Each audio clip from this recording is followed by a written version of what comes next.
The chamber hums before it breathes. Morning light spills through the high windows of the Rayburn building, soft gold against the marble, gilding every surface that has ever heard a promise. The air feels ceremonial, like the opening act of a modern trial. Journalists adjust their lenses. The click of cameras becomes a rhythm, mechanical and expectant. Crockett sits composed at the long mahogany table, papers neatly arrayed, pen aligned to the edge. Her silence isn't passivity, it's orchestration. Every second she waits is strategy. Every heartbeat is calculation. Across from her, Elon Musk leans back in his chair, relaxed, almost languid. The world's richest man in a congressional seat, an emperor in exile. His smirk isn't arrogance, it's armor. He wears disruption like a tailored suit. The room swells with presence. Aides, senators, analysts, the invisible chorus of democracies backstage. Microphones glow red. Every whisper is a record. Every breath is on tape. The chairwoman clears her throat. This hearing of the Subcommittee on Technology and Civic Integrity will come to order. Her voice carries the authority of someone who's seen too many hearings conclude in noise and too few conclude in justice. Musk's fingers drum against the table. 1, 2, 3, 4. A rhythm of restlessness. Crockett glances up. Their eyes meet. It's not hostility, it's recognition. Both understand what this is, a duel in daylight. One wields power coded in silicon, the other, accountability written in law. For a moment, time folds. Every remarkable oversight hearing echoes here. Tobacco, oil, banks, now algorithms. Different industries, same sin, the claim of neutrality while steering the world from behind a curtain. A young aide leans in and whispers something to Crockett, a final update, a name, a timestamp. She nods once, barely perceptible, as if confirming a chess move she's planned for weeks. The gavel falls. Congresswoman Crockett, you have the floor. She stands, steady, deliberate. Her voice carries the weight of facts, sharpened into weapons. Mr. Musk, your platform holds the digital town square of modern democracy. Yet its design, your design, determines who gets to speak and who disappears. Today, we ask whether that power serves the individuals or simply reflects the man who owns it. The line lands like a quiet explosion. Musk smiles, the kind of smile used to hide impatience. I look forward to clarifying that misconception, he says smoothly. Crockett doesn't look down. I'm sure you do. A flicker runs through the room. Anticipation, unease, hunger for spectacle. Staffers shift in their seats. Cameras tighten their focus. The stage is set not for testimony, however, for collision. Outside the building, the city moves indifferent. Commuters, school children, vendors. Inside, history sharpens its pen. The first question is yet to be inquired. However, already the air knows. Something irreversible is about to be stated. The chamber awakens fully, not with applause, however, with the slow, steady realization that truth, once spoken here, cannot be unspoken. The screens glow like confessions waiting to be read. Let's begin simple, Crockett begins, her tone crisp, however measured. She doesn't raise her voice. She never has to. Authority, when grounded in evidence, doesn't require volume. Mr. Musk, you've claimed that your platform operates as a digital mirror, neutral, reflective, democratic by design. Musk nods, leaning forward slightly. Correct. X reflects reality. If reality offends you, that's not an algorithmic issue. The statement ripples through the room, half philosophy, half provocation. He knows the line will trend before lunch. Crockett tilts her head as if appraising an exhibit. A mirror doesn't edit what it reflects, she replies. Your algorithms do. A faint murmur runs through the chamber. The hearing is barely 10 minutes in and the air already carries static. On the monitors behind her, she projects a series of internal reports, blurred names, timestamps, datasets spanning months. Words like emotion trigger testing, engagement optimization, and content polarity amplification flash across the screen. These were internal discussions between your engineers, she continues, notes about how to keep users emotionally active longer, how to trigger outrage cycles for engagement metrics. You stated X was a mirror, But mirrors don't monetize fury. Musk doesn't blink. All social media optimizes for engagement, he counters. You're describing the internet, not a crime. His tone is almost conversational, the calm of a man accustomed to chaos. Crockett glances toward the committee, then back to him. We're not discussing the internet, she says. We're discussing influence, political, emotional, and electoral influence, achieved through behavioral design. He leans back again, unhurried. Congresswoman, if individuals choose what they engage with, you can't hold me accountable for democracy's curiosity. A quiet tension fills the space between them, that thin electric thread between rhetoric and responsibility. Crockett presses a button, advancing to the next slide. A chart appears. Voter sentiment data mapped alongside algorithmic weight adjustments, red and blue lines crossing like heartbeats on life support. This isn't curiosity, she says softly. This is calibration. For a moment, no one speaks. The audience, staffers, journalists, onlookers, sits suspended in the glow of numbers that look too organized to be coincidence. Musk exhales through his nose, an almost imperceptible smile. You're assuming causation where there's only correlation. That's the fundamental flaw in these therefore-called analyses. Crockett nods, as although she expected that line. Correlation doesn't trend in perfect rhythm with polling shifts, not unless someone writes the music. Her words linger like a slow-burn fuse. Musk's hand tightens slightly around the armrest, the smallest tell. The chairwoman interjects, sensing the exchange tightening like a wire. Let's keep this focused on factual clarity. Exactly, Crockett replies, never looking away. The facts are clear. The data shows systematic amplification of divisive content during election cycles, followed by suppression of non-polarizing speech. It's a design choice, not a glitch. Musk's gaze hardens, although his tone stays airy. Congresswoman, if you think controlling speech equals fairness, you're arguing for censorship, not democracy. She doesn't miss a beat. And if your company controls the reach of speech, that's not democracy either. It's private governance without consent. The chairwoman lets the silence hold. Cameras zoom, staffers whisper. Outside, trending algorithms begin their invisible work. Crockett lowers her eyes briefly, then meets his again. This isn't about silencing voices, she says. It's about identifying who built the microphone and who decides when it's turned off. The room doesn't move for several seconds. Even the hum of equipment seems to pause. In that stillness, the roles are defined. Musk, the architect of the system. Crockett, the custodian of consequence. He offers a tight smile, neither surrender nor victory. Then I suppose you're here to judge the architect. She gathers her notes. No, she says evenly, just to create sure the blueprint is read aloud. The next chart loads. The hearing deepens. The mirror begins to crack. The interruption lands like a strike of static through the chamber.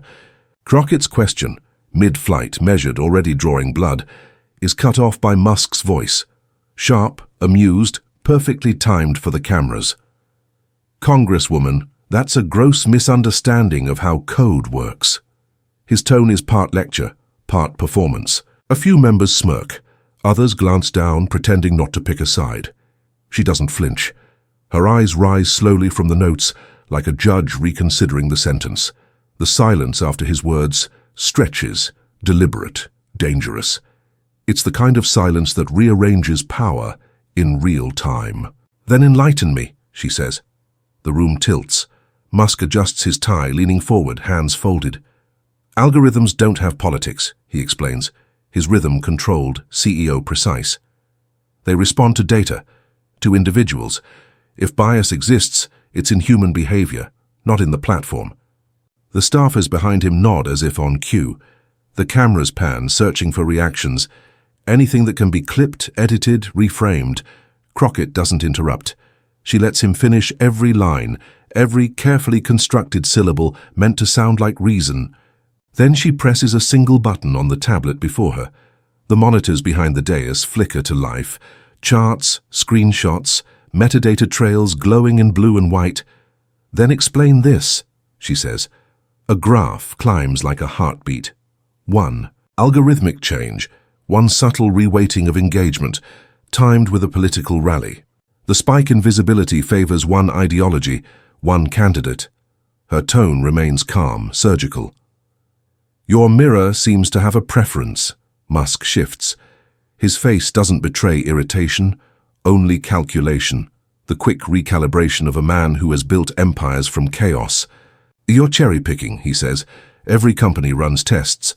Correlation isn't control. Crockett leans back, not smiling, however close. And yet, she replies, your test subjects were the American individuals. A soft murmur ripples through the audience.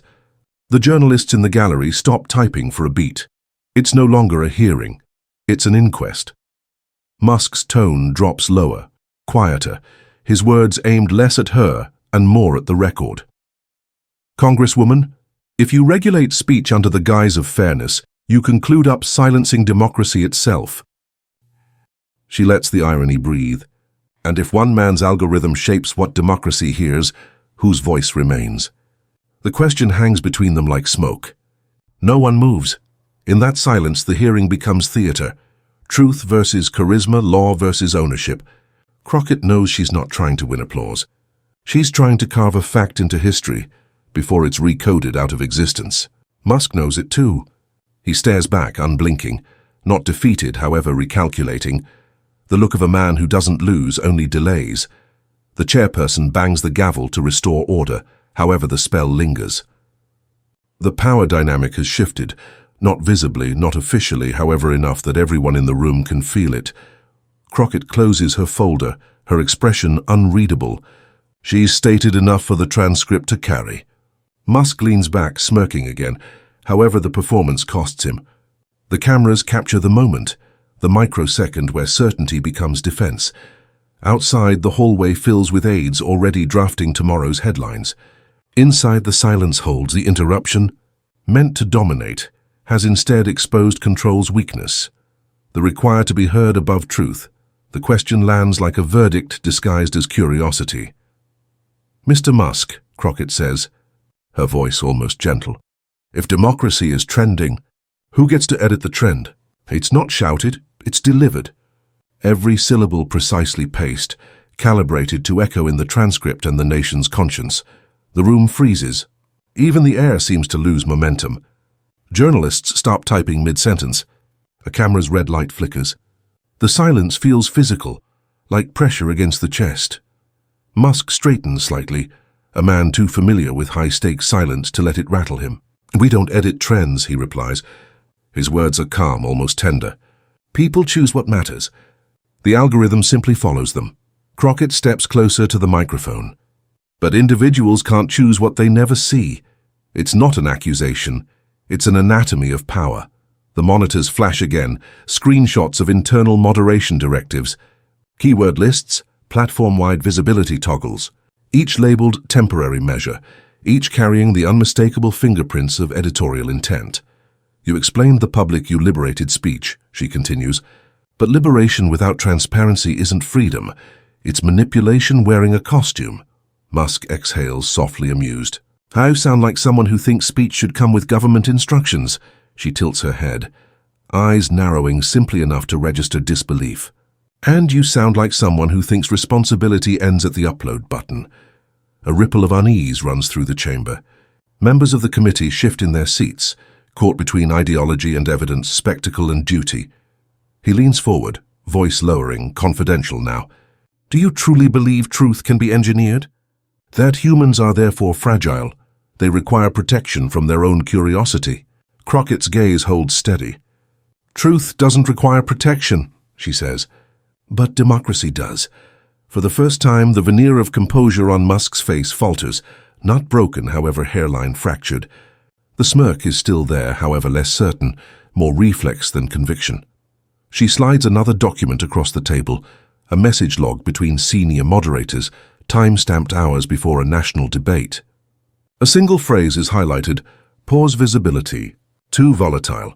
Who decides volatility? She asks quietly. No one answers. The chairwoman looks down as if the words themselves are too heavy to meet head-on. The audience remains spellbound, part courtroom, part theatre, part moral reckoning. Musk studies the paper for a long beat. "I can't control every decision made in a global system," he finally says. "We're not gods. We're engineers." "Engineers of what?" Crockett presses. "Information or illusion?"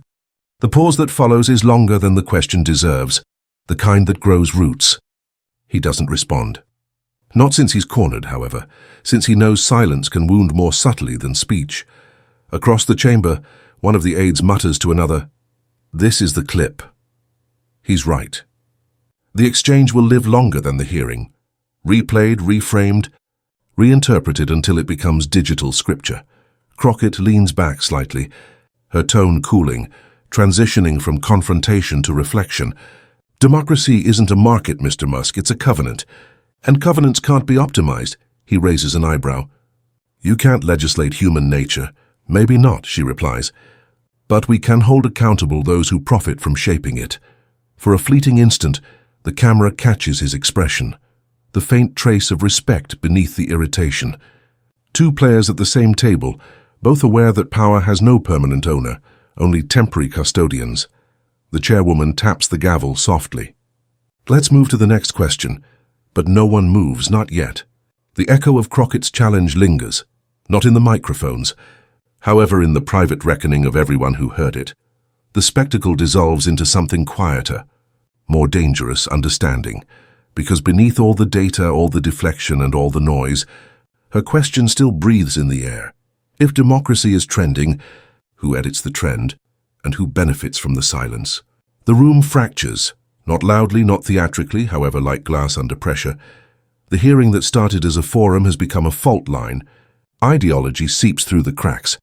Senators shift, aides whisper, and the illusion of bipartisan purpose splinters into instinctive defense. Some side with the innovator, the man who built rockets and networks and myth.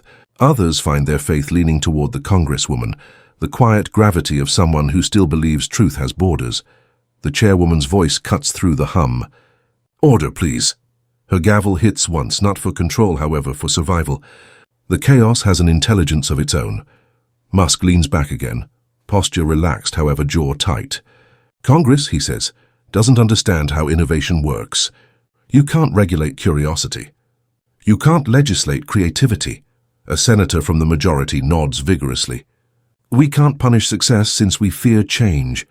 The phrase lands rehearsed, the kind of moral cover politicians wear when they don't wish fingerprints on consequence.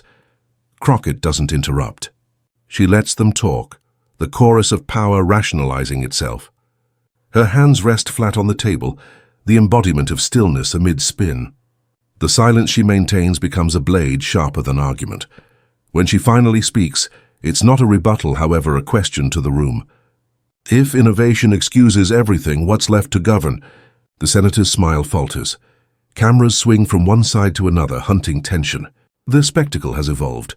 No longer Musk versus Crockett, however, conviction versus convenience. Musk seizes the moment, voice steady and persuasive. "If you wish America to compete globally, you don't suffocate its visionaries. You don't treat platforms like criminals for giving individuals a voice." He looks directly at Crockett. "You call it manipulation. I call it evolution." She studies him, not angry, not impressed. "Just aware, every empire calls itself evolution until the bill arrives," she replies. A gasp from somewhere in the back, in not outrage, admiration. The words land like judgment. Musk leans forward again, tone softening. "Congresswoman, history doesn't remember who filed the subpoenas. It remembers who built the future." Her reply is immediate. "And sometimes it remembers who warned it first." The committee murmurs, some amused, others uneasy. The ideological line is now visible, painted in body language. Who leans forward to defend, who leans back to doubt. The chairwoman raises her voice again. This is not a campaign stage, but that's exactly what it's become. Every line, every smirk, every tremor in the air is already being clipped into sound bites. The hearing is now theater, and both leads know their marks. Outside, the story begins to metastasize. News tickers flash partial quotes. Hashtags bloom in real time. Just algorithm gate, just Crockett vs Musk, just free speech or fraud. The public is writing its own script before the official one ends. Back inside, the dialogue continues. Procedural now. Technical. Terms like data transparency, and governance frameworks. Replace the moral vocabulary that once filled the room. The hearing slides toward bureaucracy, toward paperwork. But underneath the damage is permanent. Crockett senses it. The moral fatigue of institutions pretending not to understand what they already know. She glances around the table, at faces hiding behind neutrality. Some avert their eyes. Others hold hers in brief, silent apology. The chairwoman adjourns the session temporarily. Papers shuffle. Microphones click off and the room exhales. Musk stands, shaking a senator's hand, polite, confident, already spinning the narrative in his favor. Crockett remains seated, watching, absorbing. She knows this is how accountability fades, not with denial, however, with applause. As the crowd disperses, a reporter leans toward his colleague. "Who do you think won?" The other shrugs. "Depends who edits the clip." And simply like that, the fracture completes itself, ideology splitting into content, justice dissolving into discourse. The hearing may resume in an hour. However, something larger has already adjourned. In politics, as in algorithms, control isn't about truth. It's about who gets to write the summary. The verdict arrives before the transcripts do. By dusk, the hearing is no longer a government proceeding. It's a viral spectacle dressed as democracy. Clips scatter across timelines like shrapnel, each fragment edited into its own morality tale. One version crowns Musk the defiant innovator, besieged by bureaucrats too timid to understand genius. Another casts Crockett as the last defender of civic truth, holding the line against a billionaire's empire of noise. Both versions spread faster than fact itself. The media divides its coverage with surgical precision. On one network, Musk's clipped smile loops endlessly, accompanied by headlines about free speech under attack. On another, Crockett's calm stare freezes mid-question, the image of unyielding scrutiny. Truth has become aesthetic, and aesthetic is the new argument. In Austin, Musk's team celebrates, not in boardrooms, however, on encrypted group chats filled with memes, analytics, and spin. Engagement up to 40%, one message reads. We control the narrative cycle. They don't mean it metaphorically. The cycle is the product. In DC, Crockett's staff works under flickering fluorescent lights. Aide after aide scrolls through trending topics, faces lit by the glow of the highly algorithms they're fighting. They've won the moral battle, however lost the bandwidth war. Every truth they publish drowns beneath the noise of commentary, parody and tribal loyalty. By midnight, Musk tweets or posts, rather, a single line to his millions of followers. Sunlight is the best disinfectant. The phrase surges across feeds, repurposed, deified, weaponized. Within minutes, it's printed on shirts, meme templates, and digital banners. The irony, that he controls the sunlight, goes unnoticed. Crockett doesn't reply publicly. She sits in her office, jacket off, heels abandoned near the desk. The building is quiet except for the hum of machines, the ones that never sleep, the ones that turn public record into data streams. She reviews the transcript, red pen marking each exchange like a teacher grading civilization's last exam. Her phone buzzes with messages, support, outrage, admiration, warnings. She reads none of them. Instead, she looks out the window, the Capitol dome glowing against a restless night. She knows how this will go. Hearings fade, trends move on, power endures. But history, slow and stubborn, keeps its receipts. Outside, a protest begins, small at first, scattered signs illuminated by streetlights. Some chant for regulation, others chant for freedom. Both sides carry phones aloft, streaming, documenting, feeding the highly machine that made them angry. By dawn, the footage loops on every major outlet. The crowd outside has doubled, then tripled. The headlines shift from tech hearing fallout to digital democracy in crisis. And yet, inside the building, nothing has changed. The same walls, the same gavel, the same echo of control disguised as conversation. Musk, watching from his private suite, smirks as his platform trends globally. He understands the paradox better than anyone. In an age where attention is power, outrage is profit. Crockett closes her laptop. No victory speech, no cameras, just the slow realization that in the empire of algorithms, truth doesn't die. It drowns. Quietly, efficiently, beautifully. The public verdict is delivered not in courts or Congress, however in clicks. And tonight, Democracy is simply another post waiting to refresh. The corridors of the Capitol are empty by the time she leaves. Crockett's footsteps echo against the polished marble, each one measured, deliberate, as if walking through the aftermath of an earthquake that only she can still feel. The portraits on the walls watch her in oil and silence, faces of reformers, dissenters, legislators who fought their battles with parchment instead of pixels. Their eyes seem to ask whether history ever truly learns, or merely repeats itself in higher definition. The fluorescent lights hum above her, cold and steady. In her hand, the folder feels heavier than it should. Pages of testimony, data, fragments of truth trapped in bureaucratic language. She knows how easily it will be buried under further review. A janitor passes by, nods politely, unaware that the woman he greets simply spent 6 hours arguing over who controls the nation's perception of reality. She nods back, grateful for the ordinary, a moment of human rhythm untouched by narrative. At the far conclude of the hallway, a television mounted to the wall plays a muted news recap. She stops. The chyron reads, "Algorithm hearings ignite online firestorm." Beneath it, split screens, Musk's confident smile on one side, her questioning stare on the other. The anchor gestures dramatically. A panel of commentators argues over tone, optics, strategy. No one mentions the data, the leaks, or the line that started it all. Who gets to edit the trend? Crockett watches the screen without sound. The visuals tell her enough. The truth she tried to reveal has already been repackaged into spectacle, diluted into debate points. A nation scrolling faster than it listens. She exhales and turns away. The camera's eye no longer follows her here. In these corridors, the performance ends and the loneliness begins. The solitude that always follows moral work. She doesn't feel victorious. She feels necessary. Outside, rain begins to fall, faint and rhythmic against the Capitol steps.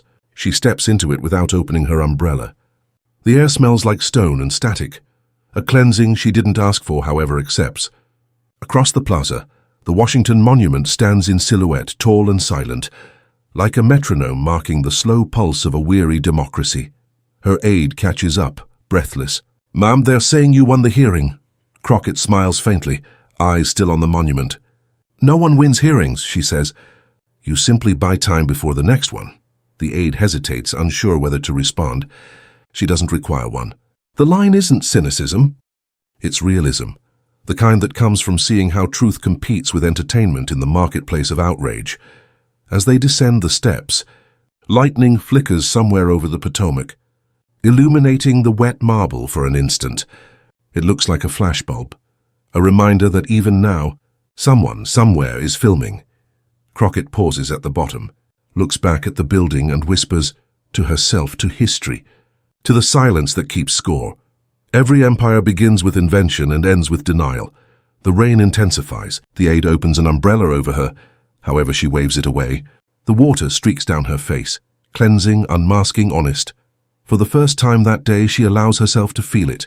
The fatigue, the grief, the faith that refuses to die.